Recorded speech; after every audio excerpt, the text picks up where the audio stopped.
All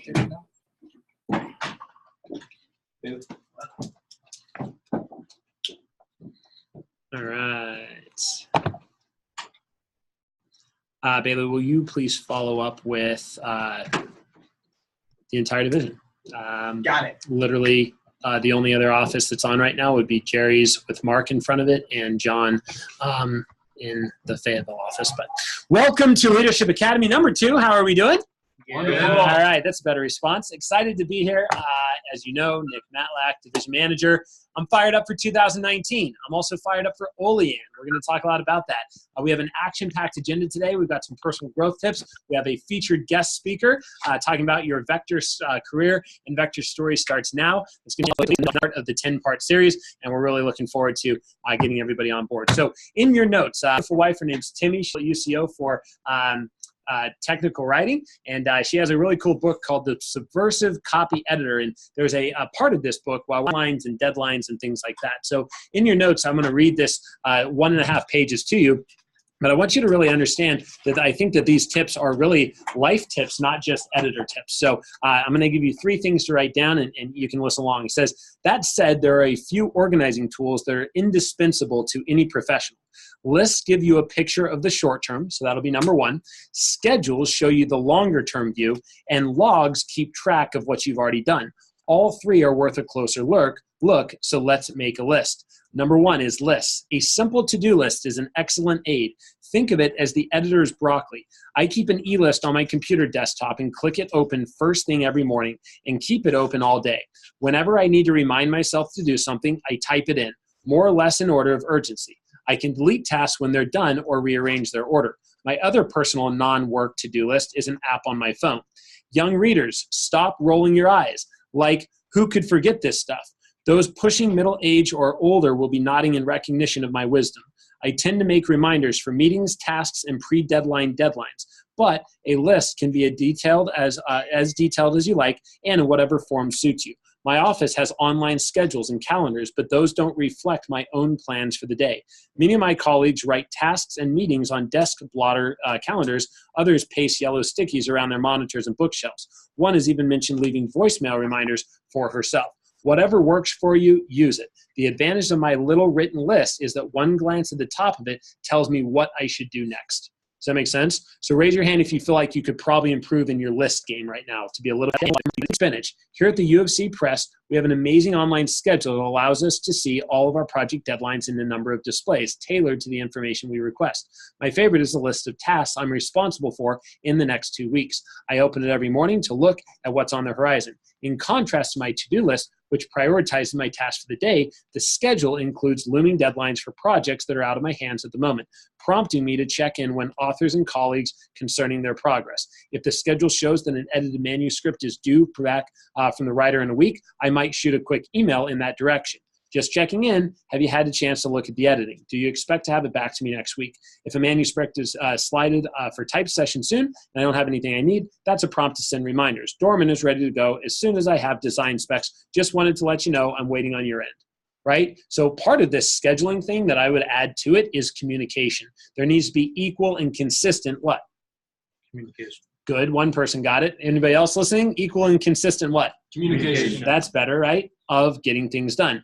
If you don't have a high-tech schedule to consult, creating a rudimentary one will help you meet your deadlines. A list on paper, an outline calendar, or an e-file like my to-do list are all handy guides to what's happening and when it's happening, right? So again, it doesn't matter what schedule you use, but get one. There's a post that was done by Brennan, and I was extremely impressed. He's got his own planner that he bought. He also has highlighters and colors, very organized, very easy to read. The way you know a schedule works is if you were to give your schedule for 1 week to somebody who doesn't know you, would they be able to understand where you are and what you're doing for the next 7 days? Would they basically be able to live your life without instruction? And if the answer is no, then we probably need to get a little bit more what? Detailed, right? And put a little bit more effort into writing everything down. Does that make sense? Cool. Number 3 and the final one is logs. Totally organic. I'm going to mention logs here because they're good organizing tools, even though they tend to focus on what's finished rather than what's not. And in that way, they aren't specifically relevant to deadline control. Administrators keep logs out of necessity. Part of their job is to account for what work has been done and how long it took and how much it cost. Freelancers need logs, probably best kept in the form of spreadsheets, to keep track of clients, fees, and income from each job, right? And it goes on to talk about the difference. But she says, my log is a personal tool and very simple. At the end of each day, I type what I did. Here's one day. If my log doesn't make sense to you, yours will. February 20th, Guilfoyle edited notes, CMP final lasers, edit Brown to 216, meeting with blank, blank, blank, and blank, and updated Baker's schedule. Does that take very long? Probably not. But the couple minutes that you put into it now logs what progress you've made. And that's so valuable because then you can look back at it, right? What are some things we should log? Let's make a list. Number one, we should log our phone time. If you're not logging your phone results, you're crazy.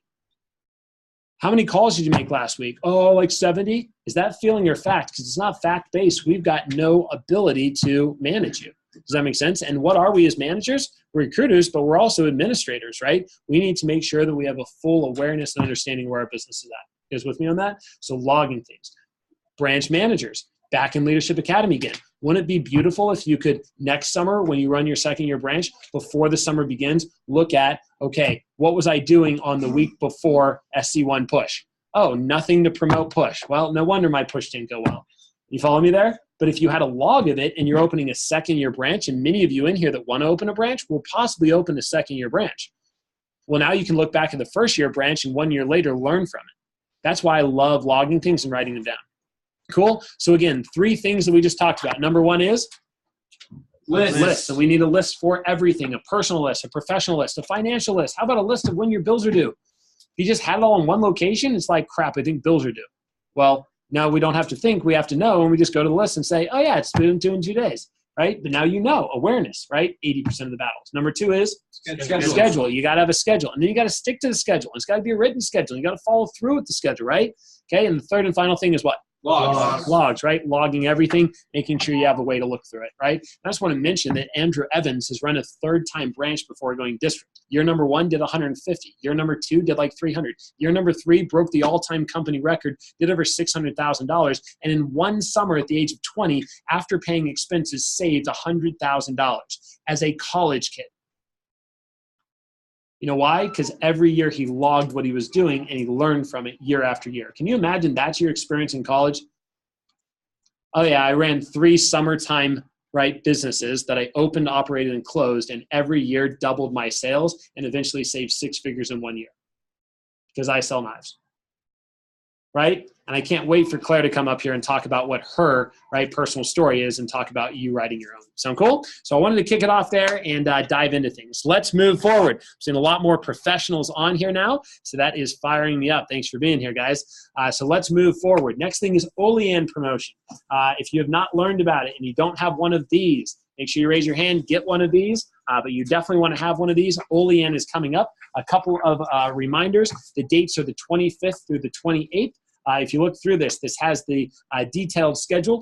DMCs, if you've given me approval, and I've got 5 DMCs throughout the division right now, but if you are a candidate for a district, we plan to fly you in Wednesday and give you an extra day at a really cool adventure park while you're out there. It's going to be a blast, and you'll tour the factory at a different time than the branches, but it'll definitely be worth the extra time that you get. So you can look forward to that. If you're not signed up, how to register, go online to Vector Connect, get yourself signed up. You don't have to be eligible to sign up, but the deadline to be eligible, you guys should jot down, is September 14th. So if you're not eligible yet based on sales and savings, you definitely should get yourself to the point where you can be, and we can work on that together. What does it take to be officially qualified? Well, the company requires $6,000 in CPO that's been tabbed, career sales, not campaign sales, and another $600 that you have in a company account. So I did want to do a little bit of recognition in a second, but again, I've had multiple people cut $600 checks handed to me and say, hey, throw this into company savings. Remember, that's your money. You're not spending it. If you choose to not run an office, hey, no big deal. But again, you're in a position where you're able to at least be qualified and eligible to go, right? If we're about to invest $8,000 into somebody to open up a branch office, we want you to have a little bit of skin in the game too, right? And if $600 is an issue at this point, well, here's some ideas, right? Number 1, you can sell some stuff. I've had people do that in the past, right? What's something you have right now that you really don't need? Sell it, make the money, right? You can always buy it later when you make more, okay? Another thing you could do is you could go ahead and get a business loan from somebody that you know. Make sure why that's happening. Apologies. So another thing is you can get a business loan. By the way, talk to your family. Hey, can I get an early birthday gift? Can I get an early Christmas gift to invest in their business? And you'd be surprised if that's the request that you have for your parents, like how impressed they are with your maturity level, right? Versus blowing it on something stupid. Okay, so that's another opportunity for you. Another thing you can do, right, is you can sell some plasma, sell your soul. I'm just kidding. Don't do those. But you can definitely be creative. Or here's the deal: we have a 4-day push coming up. Sell a crap ton of Cutco in 1 week, right? And you can make some good money there as well. I did want to just really promote that. So if you have any questions, you can ask me later about Olean. Currently, we've got 16 people signed up. I'd like to bring 20. There's over 200 total signed up throughout the region. What that means for us is that we cannot bring 200, which means the first people that will be cut are the people that are below 6K in sales, right, on the 14th, and below 600 in startup on the 14th. Then beyond that, they'll start to have to make cuts. So don't try to just hit the threshold. Try to give away above it and make sure that you're actively working in your office so that I can have a good sales pitch towards Lloyd on why you deserve the trip. Cool. So looking forward to that. I hope you guys are too.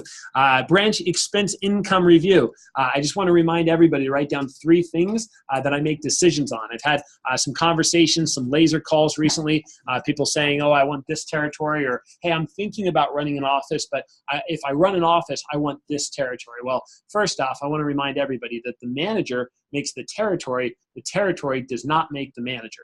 And you cannot give me a decision that I'll run an office if I get blank territory. It's not the way this business and this game works. At the same time, I'll tell you that this business is a domino effect and things are always shifting up. I look at it as a big board, a big chessboard, right? And pieces are moving all the time. I've got plan A through Z, and you never know, right? There's been times where I remember when I got the opportunity to move to Denver, I was a district manager. It was in the middle of the summer, and I was about to walk into day 1 of training. And I get a call from Drew Frank, my DVM. I was like, crap, I can't ignore this, right? I answered it real quick. I said, what's up? And he said, how do you feel about Denver? I was like, it's cool, right? And he's like, you're going to be moving. And I was like, no, I got a training class right now, right? And he's like, yes, you will. You're going to move, right? And I was just like, okay, what happened? And he's like, I just talked to another DM. He's out. He's not here anymore. And I got a half of Denver open for you, and you're the first on the list. Do you want it? And I was like, let me talk to my fiance, right? And like we figured it out. He gave me a year, but he kept it open for me. And then I moved up there and dominated, was nationally ranked for 4 years. Does that make sense? All it takes is just one change, and then a lot of things in the list can change for you too. So keep that in mind. How do I make decisions? 3 things: skills, sales, and savings. So as a reminder, right, if you don't have one of these, let's go through a couple. But again, 3 simple fundamentals. Number 1, interviewing. As a manager, you're a recruiter, and your success will always be in direct relationship with your ability to recruit. I'm not worried about Claire dominating when she runs a branch because she had a 50% show as an individual all summer long to training. National average is only 35%. If you can recruit, you'll succeed. Cool. Number 2, personal recruiting, because that is the business. How good are you at reaching out and getting more people onto the team? How disciplined are you with your systems, right? And how good are you at your PR call? How good are you at handling the objections and getting people in? What's your scheduling percentage? What's your show percentage, right? How good are you at social media recruiting? All those things count. Cool. All right. And number 3 is, right, you need to be good at rep management. Once a rep goes through training, are you good at retaining them? Are you good at driving demos with them? Are you good at getting those people to be able to hit $1,000 of the newsletter? Are you good at motivating people and helping them make a plan to go after a big push period or after a big month or a big campaign or a big fast start, right? That's all rep management. So again, it's just those 3 fundamentals. Cool. The second of the 3 S's that I make decisions on. So again, skills right now, they're probably like a level 1 out of 10. And that's exactly where you should be if you're new into the business and new to Leadership Academy. But for those of you going through a second time, you want to start to look at, hey, where were those skills last year and what do I need to level up on? Cool. So number 2 is, right, your sales. So I'm always looking for sales. Why? Because respect is earned, not granted. And in a business like this, the only thing that we really, really base respect on, right, is sales, right? And I'm not saying that like, oh, you haven't been selling, I don't respect you. I'm saying that respect is earned. And so earning the right to lead is a big deal. And if you're only at 10K in sales and you open up a branch and then you train somebody that does, 10K in their fast start, what level of respect do they have for you as a manager? right? So learning to sell. Also, why do you need to sell? Because number one, that's your biggest income generator, which means it's going to directly influence savings. But also, why should you sell? Because you have more stories to tell. You have more experience. You have a better ability to then look at a rep that's struggling and say, oh, I know what you're going through. Let me tell you when I was going through that, right? And then you can have the conversation, hey, I completely understand how you feel. That's the way I felt a long time ago. However, here's what I found, right? And here's how it makes me feel now. So feel, felt, found, right? Type of conversation. And now they're a lot more willing to stick around, right? So I would write down a number right now. What do you want your career sales to be at by the time you open a branch? And if you haven't opened a branch or you don't know if you're going to open a branch, then I need you to play along with me and just act as if. Act as if. Put yourself in a position of choice. So you don't need to be committed yet to go to Olean and to be a part of Leadership Academy, but you at least got to be interested, right? And what benefit does it help with you holding yourself back and saying, I don't know. So the longer you don't know, the less time you have once you do know to really get prepared. Does that make sense? So I encourage you to make that commitment and that decision as early as possible. What's the worst thing that happens? It's one summer of your life. It's but a blip on the radar, personally, in my opinion. Okay, not much. Cool. So again, we have number one is skills. Number two is sales, right? So where are you at with your sales? Consistently being on the report, consistently being over 1,000, consistently hitting dirty 30, right? Those types of things. And the last and final one is savings, right? So where are you at with your savings right now? You know, a couple of reminders for savings, building wealth. You know, even if you, let's say you save $2,000 and then don't open up a branch office, awesome. You've got $2,000 in savings. Name another time in your life where you were there.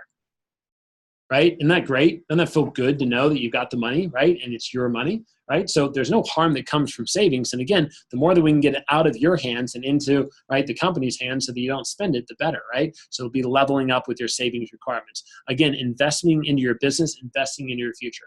My vision within a year of this company is I want this division to be known for every assistant having a $1,000 emergency account immediately, right?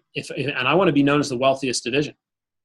I don't want to be rich. I don't want to be that rich and famous person, right, that's driving a Ferrari. I don't really care about that. That's not where I place my values, but I definitely want my people to have money, right? I definitely want them to have savings, okay? And then I think about a branch. Well, typically we expect anywhere from 2,000 to 5,000, right, in branch savings. And if you're going district, anywhere from 5 to 10,000 in district savings. Talk to anybody who's running an office, and the number one thing they'll tell you that they wish they would have done differently is had more what? Savings, 100% every time. There's no such thing, right, as confidence if you don't have money. Cash is confidence, okay? And I'll tell you this, you want to earn a great territory, it's going to cost you more money. That's why you need to have more savings, right? Because I'll tell you, rent in something like Bartlesville is going to be much different than rent in like a South Tulsa, right, main promenade area. Right? Rent in Edmond is going to be a lot different than having rent in Muskogee, Oklahoma, right? Now, again, manager makes a territory, territories will make the manager, but you need to make sure you have the necessary savings to earn that territory. My job is to set you up for success, not failure. And I will be setting you up for failure if you don't have enough saved, right? And I've learned that mistake the hard way too many times. So not going to be willing to dip that low this time. We got to make sure everybody's got it. Fair enough? Questions on that stuff? Good. Don't forget, you don't have to be committed right now. You just have to be what? Interested, and get yourself to Olean. It makes such a big difference. And I know Claire's been to Olean before, and it made a significant difference for her for sure. Cool. So let's dive into a couple of teaching moments, and then I'm going to give the floor over to Claire. First one, everybody take one of these and pass it around. The only thing I did not do is change the letters at the top. I know we had this for the summer, and official standings will come out shortly. And when they do, we've got some people who earned a nice dinner out with myself. So we're looking forward to that and worked really hard to hit all 3 levels. This is a huge promotion. And starting next week, I am going to be having assistant manager weekly Zoom meetings. They're only half an hour long. And mainly our agenda is going to be based on around a quick teaching topic, a little bit of personal growth, and accountability, right, and recognition for this, okay? So again, those are going to start next Friday, and I'm going to be having those at noon. I'll remind everybody on the Leadership Academy, they're going to be on Zoom. If you have a conflict with noon, please tell me now so I can move it in advance, but I really want to have every AM or every AMIT, anybody interested in management, being on there and being a part of this. So I didn't change the division at the top. Obviously, we're GPD, but we don't wear our emotions on our sleeves. We wear our promotions. So what you can win, night out with me and not KB, right? But with me, help your office and yourself become a leader in the division, earn your assistant manager bracelet and milestone and become known as one of the best in the division. So, I remember a quote that I think Marissa brought up, but hustle till you don't have to introduce yourself, right? That would be the objective, where you walk in and everyone knows your name, right? That's a pretty cool place to be in a multi-million-dollar company. So let's talk. It says bracelet categories: campaign sales, sell 10K within the campaign; team builder PRs for campaign, 3 personal friends getting on the team that make a sale; and then office PRs, scheduling 50 personal recruits for interviews. Who cares if they show up, right? But at least being in the position where you schedule them. Bonus career sales milestone, right? That you can be able to get. So how to win as an assistant manager: for each category 1 within the campaign, you get a new bracelet. Triple threat means you hit all 3, and by Christmas, right, you've knocked them out and you're going out on the night out.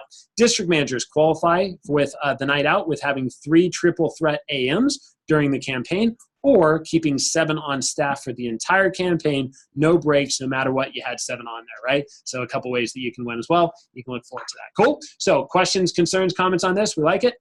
All right. Yes. We need what? The 2 people that did the triple threat for this past campaign. Yeah, so some major recognition, but in the summer division, like I said, I need to check official standings, but at this point, I'm pretty sure that Claire Beckman knocked it out, and Sam Turney as well, and we'll be planning out a nice dinner for that, and I'll be checking which district managers qualified and were eligible as well. There might be some other AMs in the rest of the division too, so one clap for them. 1, 2, 3. Also, I wanted to remind everybody about the Cayman Islands trip. John Giacchino knocked that out right at the end in August. At the end of running a branch, whether you do well or not, you have all of July, all of August, and all of September to sell Cutco at direct 50%. So literally in the month of August, right, there was a kicker contest. Normally your branch has to do $125,000. No promises this will come back next year because it's not our decision. But for 3 years it's happened. And they say if you sell 10K personally in the month of August, you still get to go to that trip for 50%, which is pretty awesome. So not only did John sell 10 grand in the month of August, he also made 5 grand in income and qualified himself to be eligible to go to Cayman Islands. So pretty fired up about that. I know Arham's working hard to earn it. I know Mark's got a plan to knock it out. And I know Logan is really working hard. And I think after his grand day yesterday, and also Arham a grand day today, he's in a place where less than 3,000 or something away from knocking it out. And there's a little bit of an extra bonus time in September. If you sell 13 grand in 8 weeks, right, versus 5 grand in 5 weeks, then, or 10 grand in 5 weeks, you still win. So pretty cool. So great. Anyway, I wanted to recognize that too. So good job. Cool. Well, before I bring Claire up, I want to use a couple last minutes to just go through a few of the last reminders. I know we had the triple threat there, but one of the things is I want to talk a little bit more about expectations. So if you want to jot that down in your notes, okay.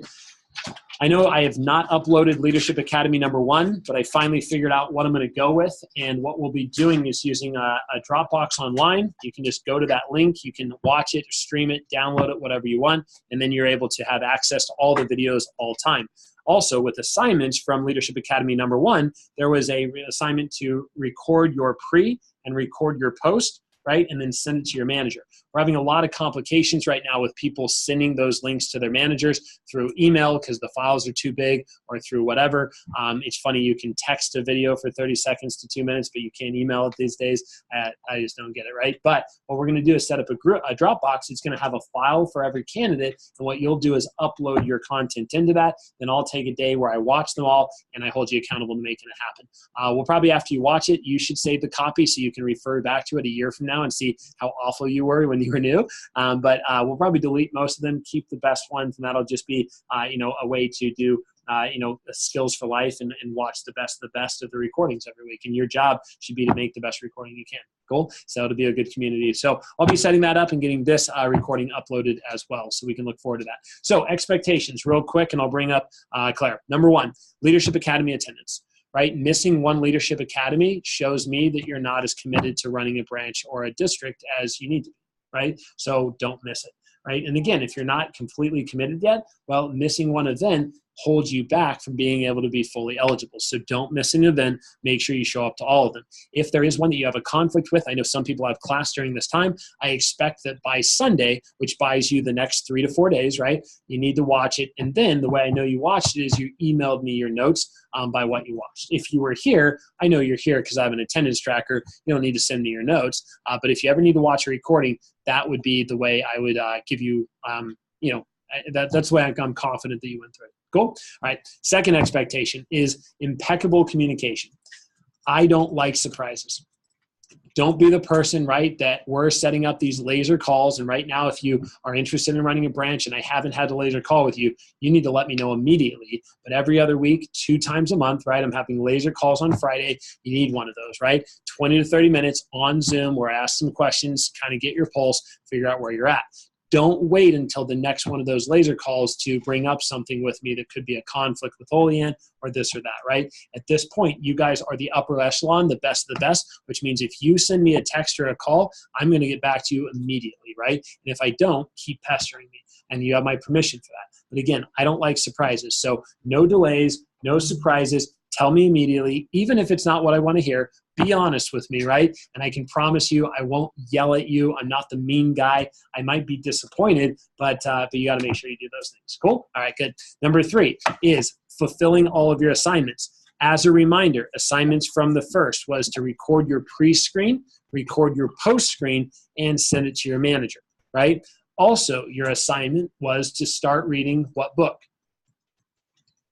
The 1 Minute Manager. So if you haven't started that, let's make sure we knock that out as well. Okay, cool. Another assignment is personal sales, right? If you are in a place where you are actively selling or capable of actively selling while going to school, I expect that you are, right? And so here's the thing, hit Dirty 30. You know, if you're not in a place where you've got a lot of money right now, well, what does 10 grand in sales look like for the spring and the fall? Another 20,000 in sales. If you're at 0 right now, that's 5 grand in income. Right? And for a lot of you, with the way your schooling funding works, you're not going to need all of that. You can save it, and that's what's going to help you build towards your startup and your branch. Let's talk about selling demos a week. Sells a lot more than 10K in a campaign, right? But be consistent. Cool? All right. Number 4 is, or number 5, I think is what I'm on. I expect savings, right? Don't forget, we need 600 in startup by Olean, and every Leadership Academy that you come to, you should be prepared to contribute, right? Every time I'm going to do a sales or savings contribution, and one of the things I remember so vividly is showing up to my Leadership Academy, and we won't even start the meeting and say, all right, who's got money, right? And people would just bring up checks and bring up cash. Sometimes it was only $20, but $20 is better than nothing, right? And again, writing a check to Vector Marketing, out of sight, out of your hands, and putting it in there, right? If you start saving $20 a week, then every Leadership Academy, you've got $80. $80 times 10 of these things adds up, right, to a total of $800, right? And you add your AM pay to that, you add some other contributions, and now we're talking definitely 2 grand plus and being eligible to run a branch. Sound good? All right, cool. All right, and the last big thing that's on here is go the extra mile.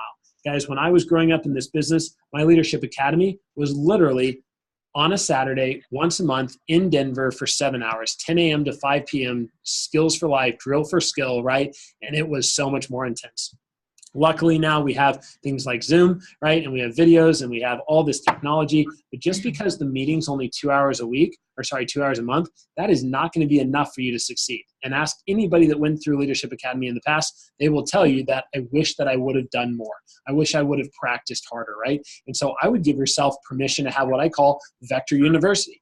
Every week, build an hour into your schedule where you purely focus on the business, not in the business. What things could you do? Practicing the scripts. What things could you do? Rewatching the video. What things could you do? Well, role play, right? Or be able to start making a business plan or come up with a team name. I mean, every time there's going to be more and more to do before we actually launch our group. Does that make sense? So make sure you're getting those things done on your own as you move forward. So again, growth is what happens between meetings. That's the way I look at it. Fair enough? Sweet. Questions on that? All right, sweet. Well, one last document while we're here that I'm going to pass out. A lot of you, we just talked about lists, right? And you're like, all right, that'd be cool. Well, one thing that we thought of about 1.5 years ago is how nice it would be if there was a checklist of skill sets that you need to actually be good at when you are preparing to run an office. And so we made one. And so we just talked about the importance of having lists. And this is going to be something that I would keep forefront of mind. This is something I would put in the front of your planner. Anytime you're bored or you don't know what to do, look back at the list and pick something that you can start to work on, right? Whether it is actively by doing it in your office as an AM, or whether it's passively by just doing it on your own time. I remember when I was in a place where I didn't have an office to run interviews, I set up trophies and chairs right in front of me. And it was really simple. I would just go ahead and show up, right? And practice my scripts, and this guy was named Adam and that girl was named Julie, and I would just role play with trophies. And you know what's funny is a few years ago, and a guy named Joseph Diaz was also training out of state for his leadership academy. He did the same thing, and he has a recording and testimonial of his branch experience. And Joe Diaz did over $400,000 as a branch, and he had never run an interview before opening up. By the way, Drew Frank's first summer as a district manager, he had never run a branch. Okay, he had also never run training.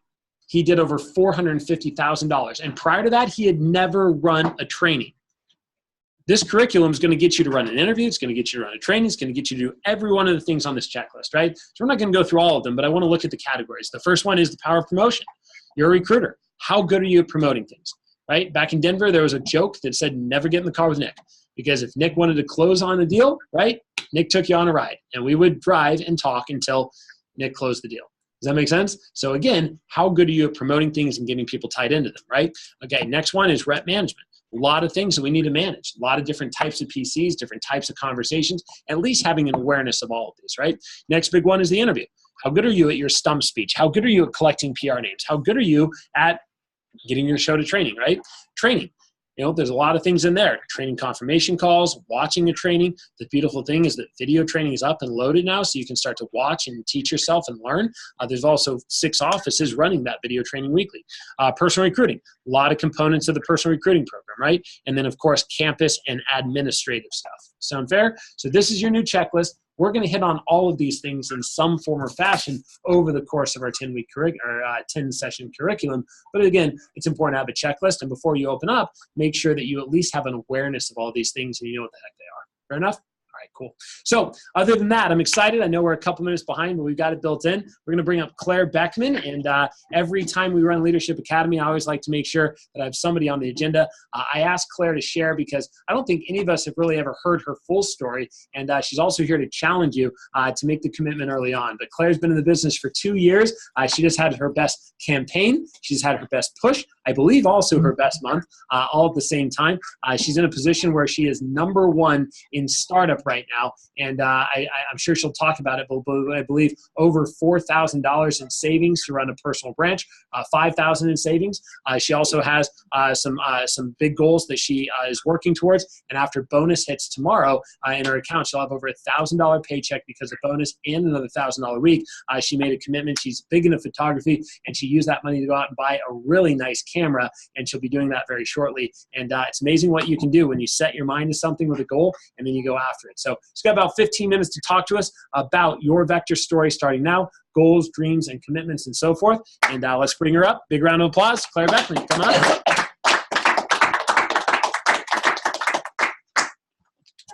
Get out of your way. Go ahead. I'll try to keep it at 15 minutes. All right. Maybe a little, but all right. So yeah, like Nick was saying, I've been here for 2 years. I think some of you have probably heard my story. I know I've interviewed a couple of you before, and I always say this in my interview. It's kind of my stump speech. But with Cutco, I always knew what Cutco was. I remember, like, I never really registered it, but, like, there would be kids that would come over to my house and sit down in our living room with my parents, showing them knives, and I just thought it was super weird. And then my brother started doing Cutco, like, his sophomore year of college, and he was really successful with it. I think he's at about, like, either 90,000 or 100,000 in sales right now. And then he just moved on to doing, like, financial advisement and things like that. So I always knew what it was. It was never something that I planned on doing. With my brother, he was super outgoing, and he's an incredibly hard worker, almost to the point of being like a workaholic. And he was just never really scared to talk to people, and he was super smart. He was good at everything that he would do. He was on the varsity football team. He got scholarships to play in Minnesota for college, and it was just something that, like, he was planning on doing anyway, was going into sales. And so for me, though, like, I'll just kind of paint the picture on who I was before this job. I was really shy, and almost to the point of, like, social anxiety shy. I even got, like, diagnosed with anxiety, like, when I was in 8th grade. I was super lazy. I hated to work. I think my record for before this job, it was, like, 6 months working at a job, and then I would quit because I just thought it was too hard. And I never picked things up easily. Like, it would take me months to get good at something, except for like art. I was really good at photography and like creative stuff. That was my thing. And then I also, just so you guys know, I don't know if a lot of you know this part about me, but I have multiple learning disorders. So I have ADHD. You guys know what that is. But I also have executive functioning disorder. So like the actual definition of that is it means like my brain, there's a part of my brain that just has a really hard time organizing information or adapting my behavior to different environments, like super social environments or like sports and things like that. It was just something that I had a hard time adapting to. And so I always felt like the odd one out in a lot of different situations. I was being really quiet and then having some of those things that I just struggled with. It was like just something that I would use as an excuse. So with school, I would always just make the excuse like, oh, I just have a learning disorder. That's why I'm not good at school. Oh, I'm not smart. That's why this, blah, blah, blah. And I really just let myself kind of degrade myself. And I was super insecure where I just, I didn't even realize probably how insecure I was until after I did Vector for a summer. But like thinking about doing a job like this was really scary. And my brother would try to convince me all the time. He'd be like, Claire, you have to do Cutco. Come on. Or he would even talk about like I was going to do it. He was saying things like, Claire, when you do Cutco, blah, blah, blah, like all this stuff. And I would just always shut him down right away. And I'd be like, no way. I have to talk to people. Hell no, I'm not doing that. That's super scary and intimidating. And it got to like right in my summer before my senior year, I had been working at Tilly's, which is a retail store. I had been doing that for about like 6 months. And I started to like realize the management there was just not healthy, and it was just micromanaging. The managers would schedule me like 20 hours a week during school and then like 5 hours a week during breaks, and it was annoying. And I was, when I would work hard, which wasn't really often, but when I would like go into a shift and just try hard, I was like, I'm making the same paycheck at the end of the week anyway, so it doesn't really matter if I work hard or not. I could just stand here and still get paid. So that was kind of my whole perspective on work.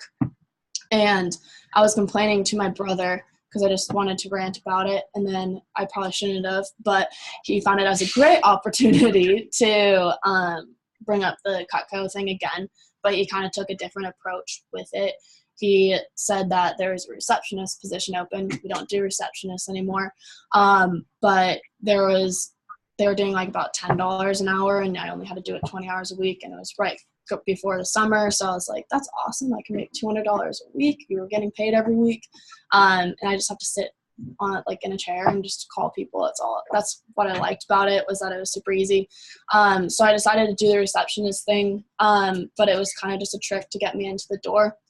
When I first, walked into like the Vector office, this was in Denver, which if you guys don't know, I'm from Denver. But the first thing I noticed was that everyone really liked working there, and I never had experienced that because a lot of the places I worked at, everyone just hated working there and would hate going to work. So that was like the first thing that I noticed. And after about 2 weeks of being a receptionist, my brother walks in with Drew Frank and kind of corners me, and they do this whole pitch on why I should go to training. This is going to help you understand what the whole position is. Like, it will help you with your receptionist skills, all of this stuff. And I thought, like, they kind of objection cycled me into doing it. And now thinking about it, it was because my brother wanted PR credit so he could win a Vegas trip. But they made me feel good, and, like, I would do well with it. So I agreed to go into training. I wasn't quite sure if I was going to actually go. So I get sometimes why people don't show up to training. But the day of training, my brother put me in the car, drove me there, made sure there was a seat in the front, signed me in, everything. He just made sure I was there and taking notes. So my parents, actually right before training, they didn't think that I would do well with this job. So you can probably imagine how my confidence was going into it. They even said that I would probably only sell about $3,000 over the whole summer. And not to get my hopes up, I'm too young because I was starting a little bit early. And that my brother already took our whole list. There's no one for you to even meet with. How are you going to be getting leads and you don't have that many friends. Like, they even said that. So, like, whose parents are you going to show? So they made me feel so bad, but also my competitive side wasn't all the way there, but I still was a little bit competitive. So I wanted to prove them wrong. So that didn't motivate me. They could have been doing reverse psychology. I still don't know to this day. They say that they were. I don't believe them because they seemed like pretty sure that I wasn't going to do well. But in my fast star, I sold about 2,300. Wasn't like a really big number, but to me, it was a big number because, I mean, I almost sold what my parents said I wouldn't sell the whole summer. So it was kind of like a big shove it moment for me. And it made me feel great. And then throughout the summer, as it started going, I started seeing, you know, in the South Denver office in Denver, like, just to kind of give you an idea of what the environment was that summer, there's kids that were like selling like $900 like for their tab week or whatever, and then buying $100 because they thought they had to like sell $1,000 every week or they would get fired. So like everyone was selling $1,000 a week. There's in my training class, there's 30 people in my training. I think there was about 6 10K fast starters in my training class. And then like my AM summer, just kind of shoot for like a year, like 3 of the kids from my training class were AM. So just the culture and the selling environment was like super competitive. And for me, not being a really competitive person, not being the most outgoing person, it was so intimidating. And my friend Diana Durnford, she was a 10K fast starter, sold about 30K her first summer. At the end of the summer, she was like, oh, you don't have to like sell $1,000 every week? I've spent so much money on Cutco. So it was like, I was like, I'm not selling $1,000 a week. I'm only at like 3K in sales. But it was a good kind of like insecurity feeling, I guess. Like, it's not good to be insecure, but like I was feeling insecure about my sales. So it made me work harder because I wanted to be at those sales levels that everyone else was at.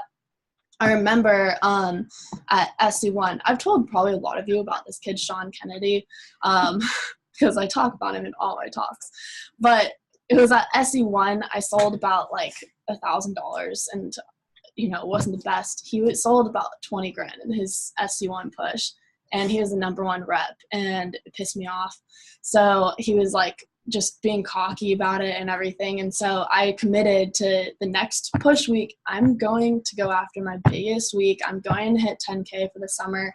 And that's kind of where everything changed for me in my mindset. And so SC2 came around.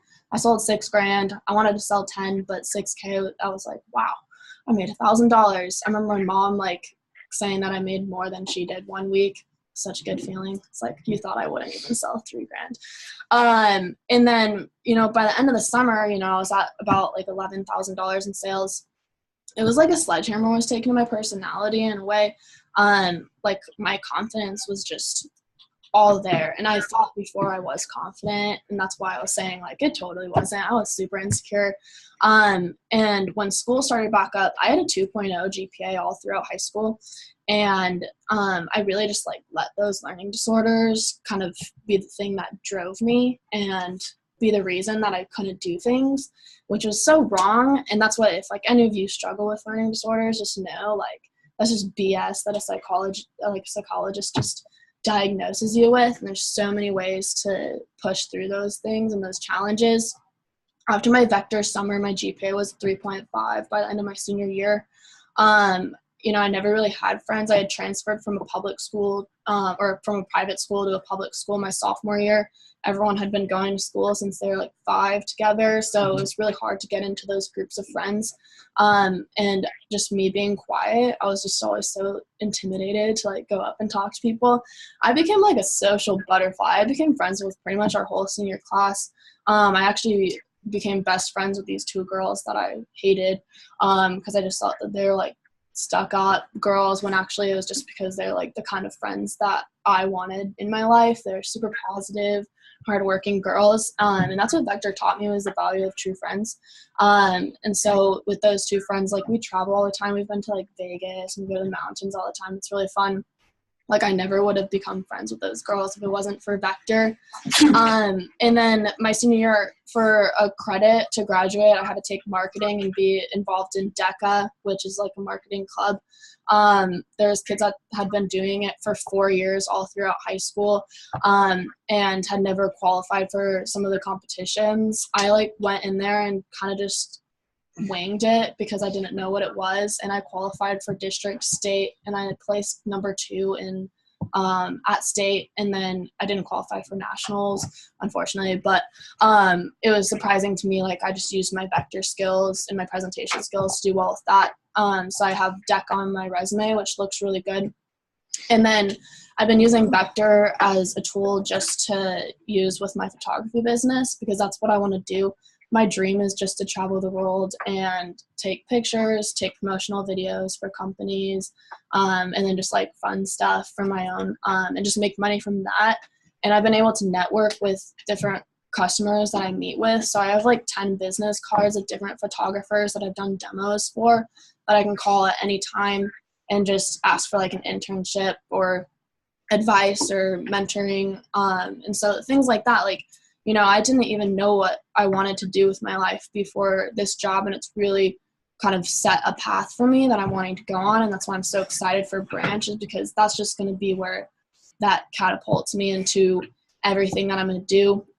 Like my brother running a branch, he got a 6-figure job right out of college because of his branch experience and having that on his resume, and he sold like 17K in his push week, like right after running branch, just because of the skills that he learned from it, which he was already good at sales, but it just like made that confidence go so much higher after just repetition of teaching reps.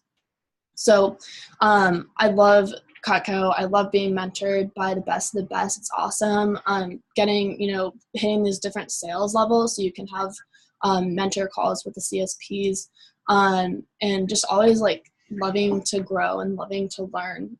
It's something that not a lot of people get to do, and we're so privileged that I hope all of you get to see that and take advantage of it, because it's just so awesome. So that's my story. Before I end, just everyone pull out your notes really quick, and this is what drives me. I'm the person that needs to have like a carrot dangling to motivate me. So what are your goals, dreams, and commitments? Like what's going to drive you? Because if you don't have that, that's not going to, like, nothing's going to be pushing you to go after bigger goals. So for your goals, like, write down your personal, professional, and financial goals. What do you want to make this fall? Like, how much money? What are some of like your professional goals? What sales levels do you want to hit? And then some personal goals, like some of mine is just weird stuff. Like, I want to change a couple people's lives and impact them. And then dreams, like, do you want to travel somewhere? I saw this cool thing on Instagram the other day. Garrett Schreirock, he's a district manager in Denver. He posted this picture that he, like, of just a check that he wants to make $1 million, like, be able to pay $1 million by 2031. I thought that was really cool. Like, he wrote out $1 million check. Obviously, he's not going to, like, give it away until 2031, but that's his goal. And then your commitments. Nick's talked before about the 10 commandments for the fall. Like, what are you committed to for the fall? The fall is where you grow the most and you have to handle the most adversity. And it's so fun. Like, all of my falls, I've grown so much, and more than I have in the summer, just because there is, like, more challenges with school and you have to be more disciplined with yourself. So I'm excited to have a kick-ass fall with you guys. Thanks. Can't wait. Very cool. Thanks for dressing nice. And one of the beautiful things about being highlighted on the agenda is it gets recorded, and then you can watch yourself and improve and get better. And I learned some things I didn't even know about, especially the doubt from parents. Holy crap. Who else has had doubters or haters, or anybody else had some experiences like that? I think that's pretty common.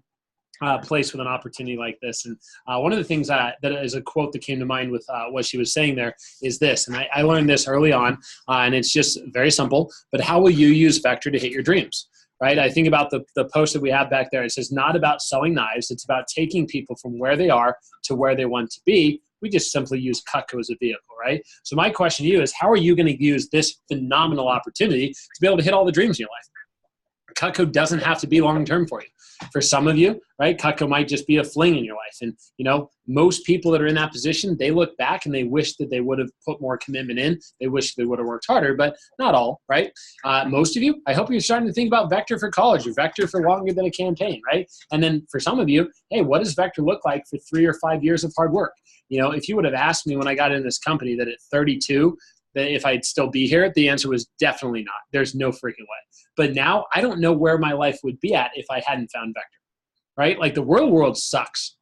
Sorry, it's just true. The real world sucks. The real world has a lot of freaking challenges and adversities and negativity and just things that I don't really want to deal with. And I don't really have to very often because I live in this kind of bubble of called Vector positivity, right? And I really love that. So great talk, Claire. We're really, really impressed. And thank you for sharing your story.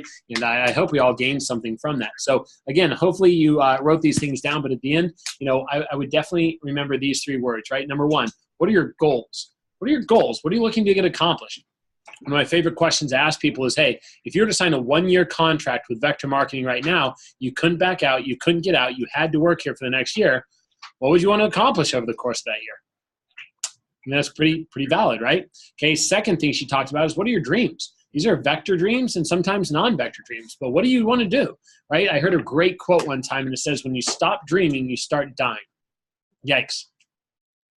I know we're all dying in a way, right, physically, but understand mentally, right? This is why you can have people that are 20, they get into gangs and they'll go out there with a gun and die because they've got no dreams and really anything to live for right then. It's also why you have people that are 80 and 90 that are like running marathons because they've still got something to live for and dreams to fulfill before they die.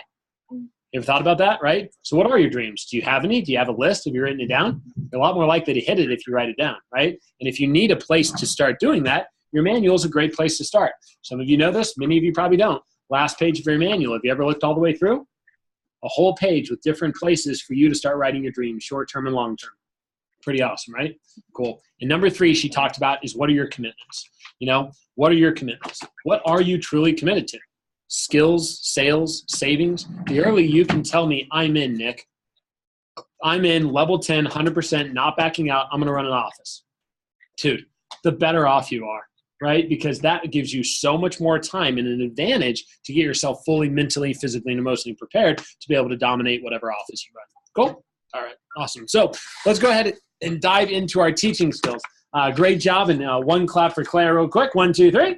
All right. So let's, man, we're sounding sharp. We're sounding good. This is great stuff. So what I'm going to do is spend about the next 40 minutes teaching, and then we're going to do about 20 minutes of practicing and role playing. And I want to make sure we go through a couple of really important things. First thing we're going to start with is just a document you might already have. So if you have, that's fine, but go ahead and take one of these and pass it around.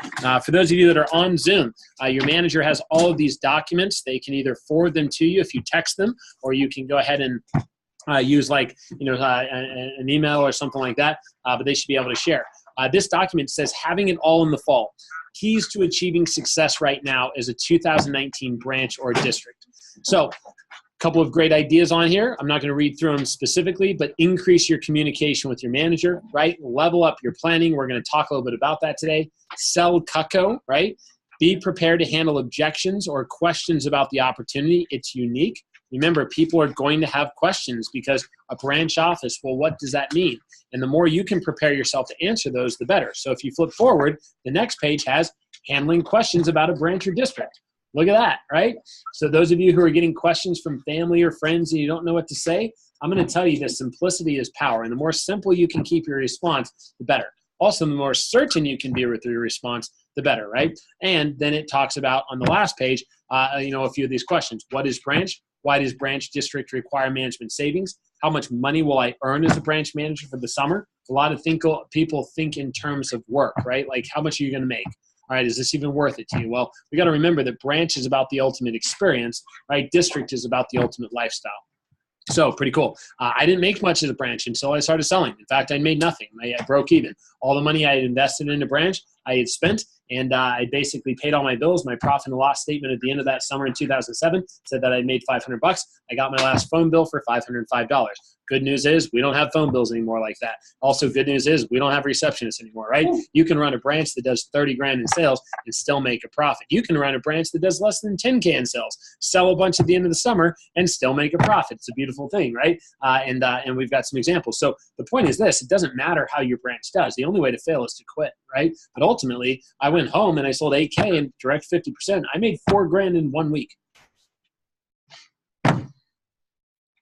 So who cares? Does that make sense? Like, whatever. Okay. And then again, how much money will you earn as a district manager? Right. And pretty cool. And then, but you're a blank major. How will that help you? And again, lots of great ideas. If you want to role play some of those, you can. I want to make sure you at least had access to the document and you're able to cover that for sure. Sound good?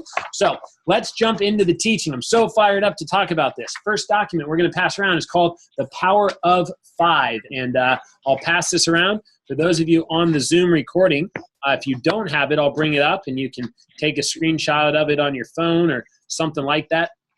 But this one document was made, about a year ago by Drew Frank, and it's phenomenal. And this document has so much,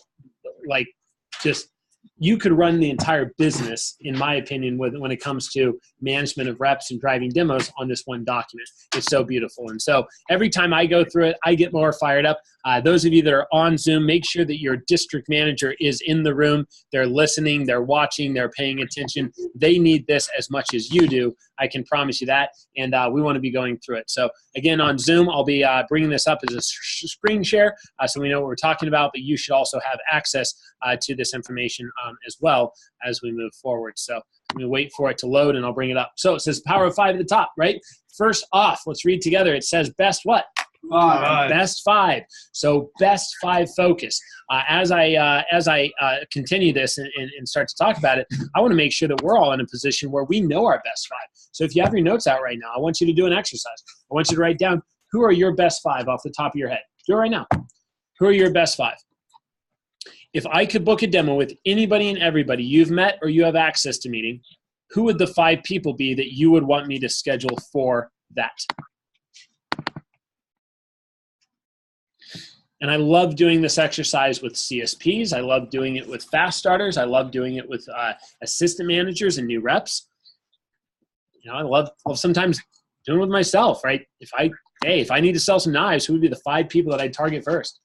Sometimes it's a past customer. Sometimes, most times, it's probably a new customer, right? Write down the names. Who cares if you have their phone number? And every single day, you should know who those best five are. Now, we got to remember that your best five are the hardest to book, but when you book them, they're the best ones, right? And they pay off the most. So if they're your best five, or what Drew likes to say is closest to CPO, then my question to you is, well, how often are you calling them? Should I call them every day? Abso-freaking-lutely. You should call them every day. This is like your cream of the crop, best of the best people, right?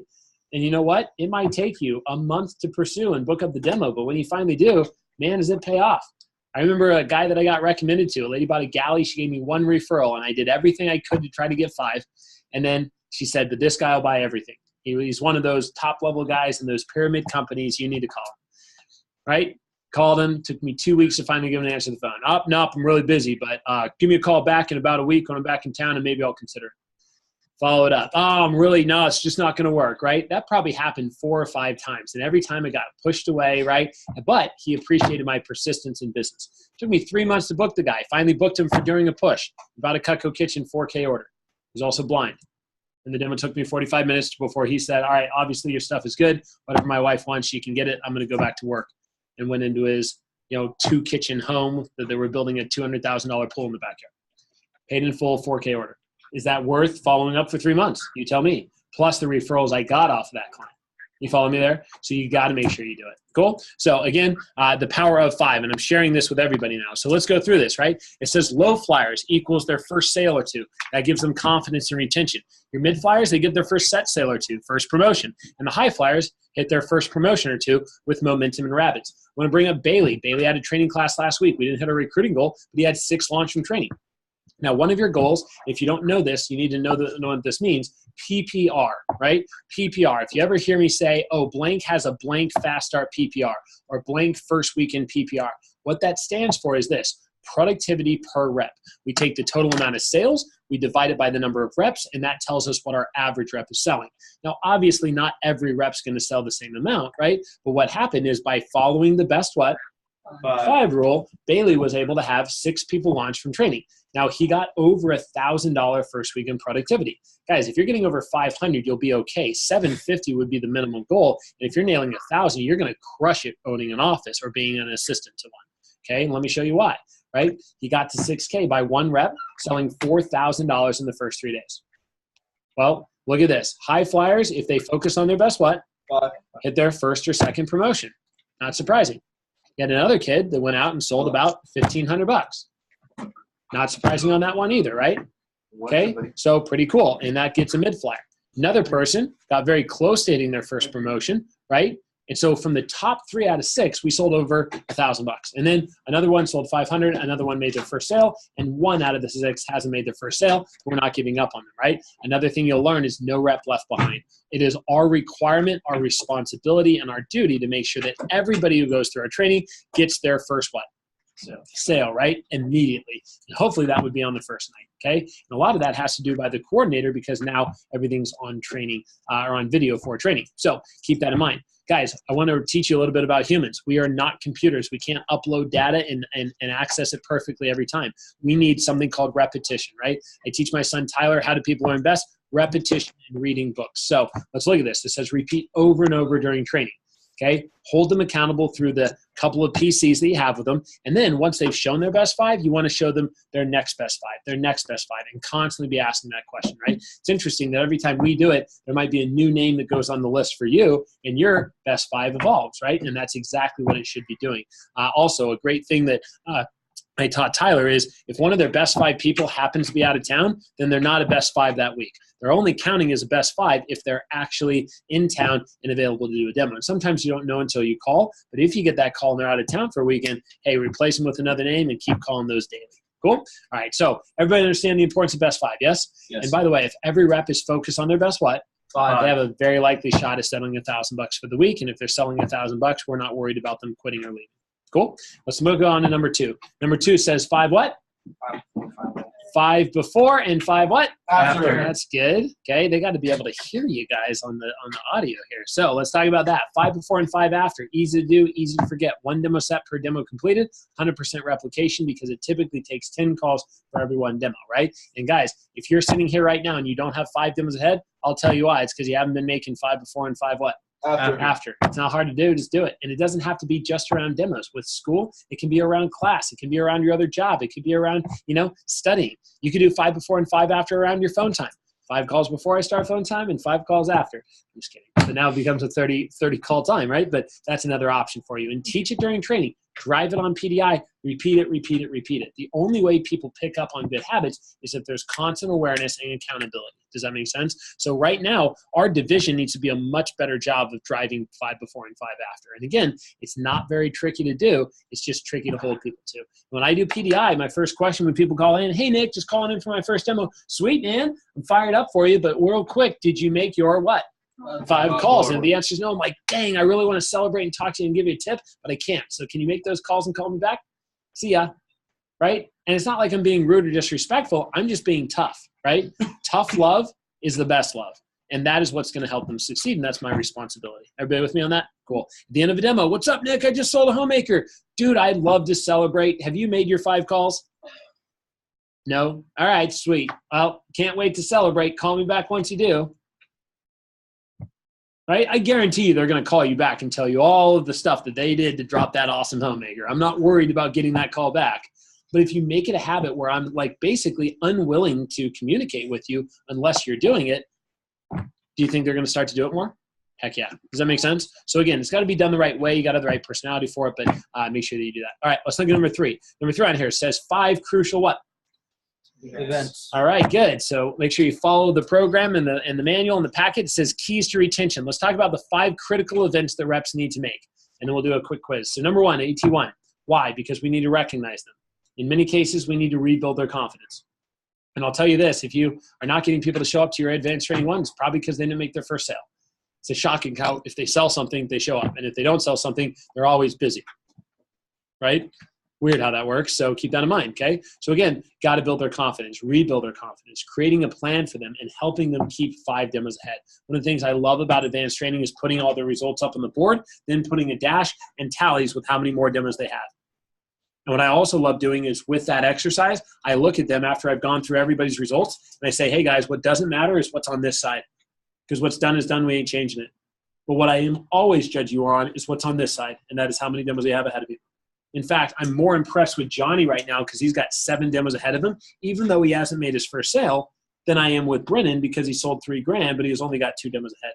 Because which one has more potential for their future, guys? You better believe it, right? And now we start working through that. Okay. But again, giving them awareness that what we need to recognize and appreciate is not what's happened, but what can happen and how many demos are ahead of us. Everybody with me on that? Okay, sweet. Let's look at the next one. Next one is the first PC. Okay. One of the things I want you to put in your notes, and a lot of you are just reading this and you're like, oh, it's all on here. I promise you, we can't fit a full business plan on one page, right? So this is why you should be taking additional notes, getting some tips. And these are things you look back at when you open your office. First PC. Well, when should that be booked by? Before they leave training. Because if there's not an expectation with the next time you're going to see them, right, then you're probably not going to see them. So before they leave training, you need to have their PC already scheduled, right, in your packet. Now, for a day 4 PC, it's a pretty simple one. You can do 2-on-1s, 3-on-1s, 4-on-1s, depending on what your recruiting programs look like, but it's got to be in the books. This is where you build a relationship, get to know them. This is where you check in on their names list, maybe remake a top 20 list. This is also where you create a fast start plan with detailed events using the planner. I just ordered these new planners. They're $3 a piece. So I'm always willing to give one planner to a brand new rep. But after I give them one, if they need to borrow another one, I would expect that they pay that $3, right? And this comes from your recruiting bonus that you get when you launch a rep, right? You can use some of that money to pay for the planner. But again, having a planner, have things written in and checking up on that. And then the last thing is creating action. Right? Because a lot of these people, they're after 3 days, they're in one of 2 spots, right? They're either really excited about the future or they're really bummed out and about to quit, right? And you've got to be able to make sure that there's an action plan to keep them around. Cool? All right. Let's look at number 3. Number 3 is what? Team meeting. Team meeting, getting them to that event every single week, regardless of when it is, but making sure that they show up, tying them into the team, sharing the vision, showing them what we recognize, right? And so that they can feel special about it. Sometimes them getting recognition. And I always like to say everybody should be recognized at their first team meeting for something. How can you recognize them? We can have a slide that just says fast starters. Hey, by the way, if you just started on Saturday, please go ahead and stand up. Okay, awesome. I want to bring these guys to the front of the room and just thank them. This is one of my favorite training classes to run. I know it was my first training class and the only one we've had so far, and that's why it's my favorite. But let me tell you about these guys. I really love blank for blank. I really love blank for blank. Loving on your team, showing them appreciation, respect, and recognition, especially if they don't like it, right? Okay, because what you recognize, what you appreciate is what grows and continues to appreciate, okay? Recognizing massive phone jam and then adding value. Why do we have meetings? To help people grow personally, professionally, and financially, right? Okay, number 4, advanced training 2, basic phone mastery, sticking with the initial list, driving the demos and the next best 5. You know, it's scary if somebody misses 1 or 2 of their advanced trainings, what a different type of career you're going to set them up for. Right? They don't even have that knowledge or awareness. And then the last one is day 11. After their fast start's over, I know they can get bonus days on their fast start, talking about the highs, talking about the lows, talking about the habits, talking about what they want to do long term, and painting the picture. I think back to right after Isaac had his 10K fast start. I took him out to breakfast and I sat down with him and I said, hey man, really excited about your future. Don't know you that well, but congrats on hitting 10K. Congrats on joining the club. And let's talk about your fast start. I was not his coach. Bailey did all the coaching, but I sat down with him and I put together a plan for the next 4 months and the next 8 months. And now we're 4 months through and hasn't his sales goal, but man, he's still around, still retained, and still one of our top candidates going to Olean. See what I'm saying? So every time you miss one of these meetings, you're literally making it 50% more likely that they quit. So here's a really good reminder for all of you to write down somewhere. Every event a rep misses or a manager means that they're 50% more likely to quit. So if we make the assumption that their largest commitment to the job is when they're in training, and we're going to call that 100%, okay, then if they don't show up to advanced training 1, they went from 100% committed to what? 50% committed. And by the way, Then if they don't show up to day 4 PC, they went from 50% down to 25. If they don't show up to the team meeting, there's about a 13% chance that person's going to stick around in our business. So if they miss one of these, what are you doing to make up for it immediately in the next 24 to 48 hours, right? My question I always ask is, if we don't do this now, when are we ever going to? And the answer to that is probably never. You guys with me on that? So bringing urgency to your business and making sure that you have your thumb on the pulse of every individual in there.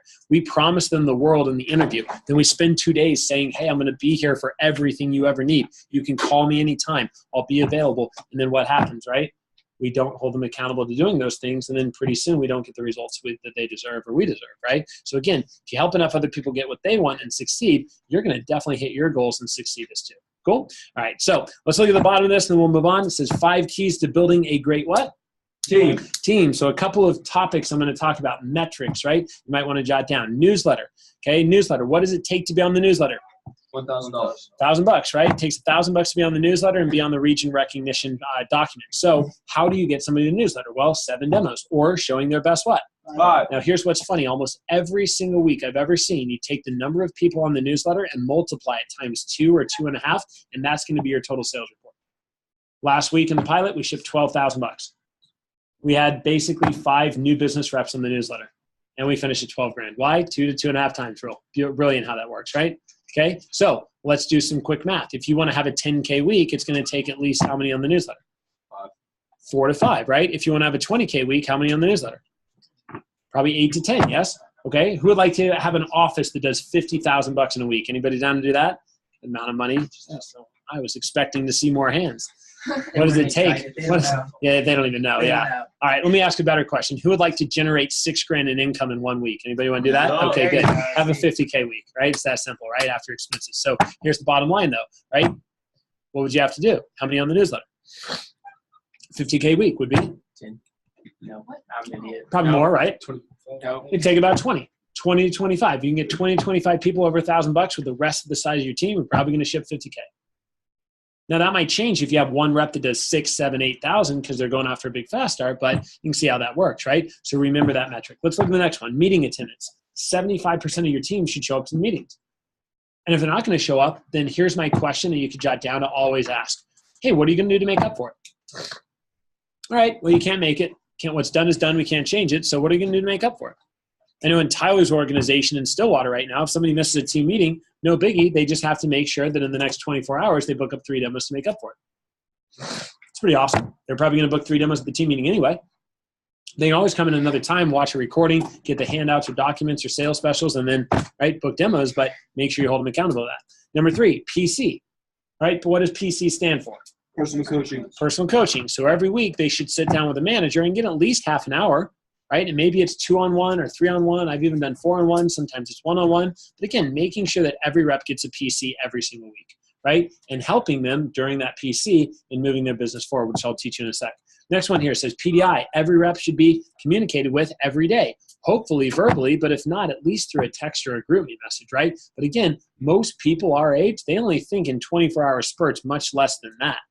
So if you don't put Cutco onto their agenda every day by sending them some sort of message or some sort of phone call, chances are they're not going to do it, right? Okay, cool. And the last one here is demos. 1 demo per day per rep on your team. That should be the goal.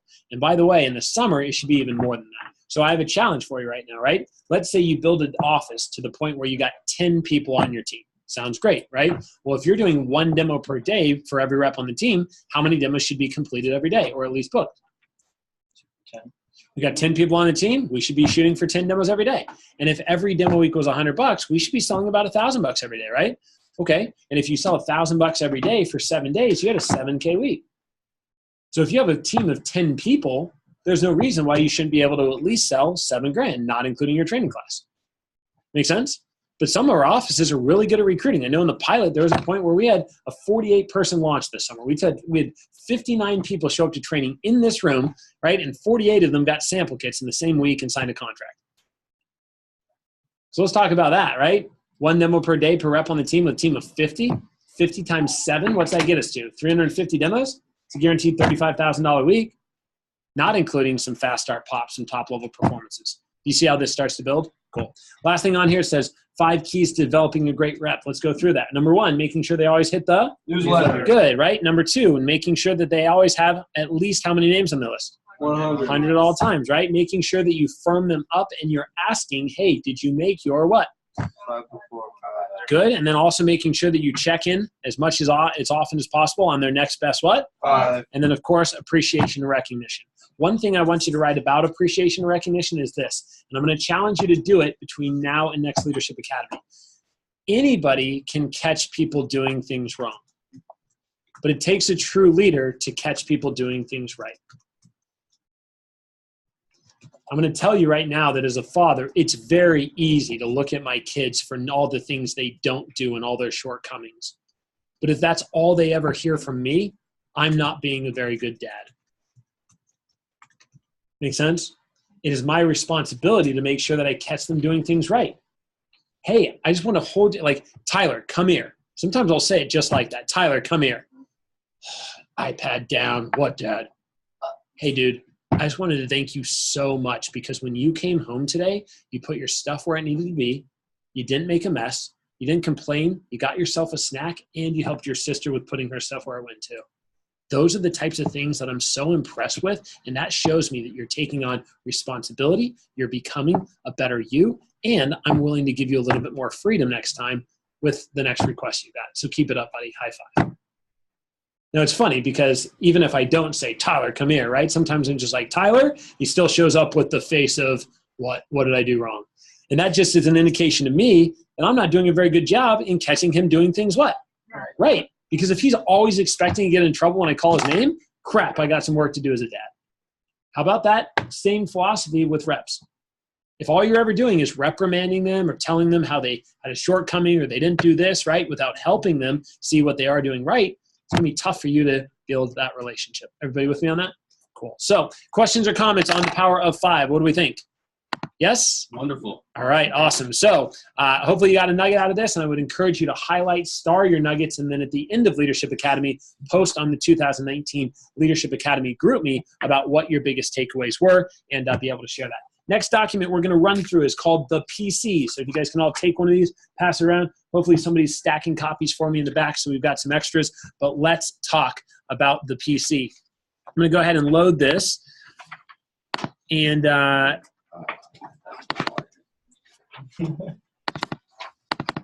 we'll get this thing going.